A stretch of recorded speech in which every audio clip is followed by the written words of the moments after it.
We've seen from two Liberal premiers this morning a willingness for this ambitious, bold reform agenda that the Prime Minister has set out. Not only federation and tax reform, also a look at deregulation and how that could be reduced right across the country. This is as a result of the coronavirus. The Prime Minister says now is the perfect time for state and territory leaders to use this national cabinet framework and strike some what is pretty difficult issues previously, get some real agreement and strike some real reform.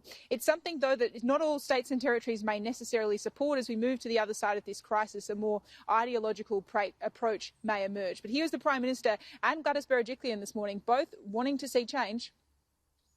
And if we're going to come out of this stronger, which I believe we can, then these are the things that many have been in the too hard basket for a long time. And so we have to take this opportunity where people can focus actually on the bigger picture, on the national interests, not just on their own specific interests. I would like to see improvements in the Commonwealth-state financial relationship, and these are things that have been spoken about for decades, but I think it's an opportunity for us now that we've demonstrated you can make decisions quickly.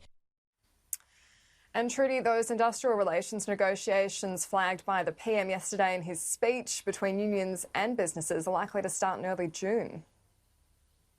Yeah, the Industrial Relations Minister, Christian Porter, is working on exactly who will be a part of these working groups and when it will start. But I'm told to expect that we could see these discussions in early June. The deadline for this is September. They're working on enterprise agreements, greenfield agreements, which is new enterprises, and the conditions for casual workers as well. The Prime Minister this morning asked about what similarities this has with that Hawke-Keating-style accord. Well, you take your lessons in politics from wherever they are, and in times like this, the most difficult economic times we've faced since the Great Depression, then you've got to bring people together to find new solutions. In industrial relations, in workplace relations, we've been spinning wheels for quite a period of time, and that is not going to help us get people back into work. And we've got to break out of those old moulds, put the weapons down, get people into a room.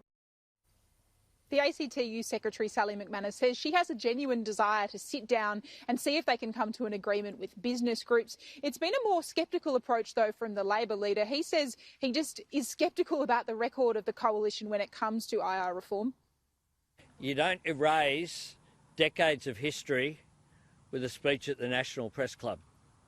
You don't, the bloke who voted was there supporting the various campaigns that have been there, the ensuring integrity legislation, and the Prime Minister agreeing to withdraw legislation that had no chance of passing the Senate, I don't see as a big concession.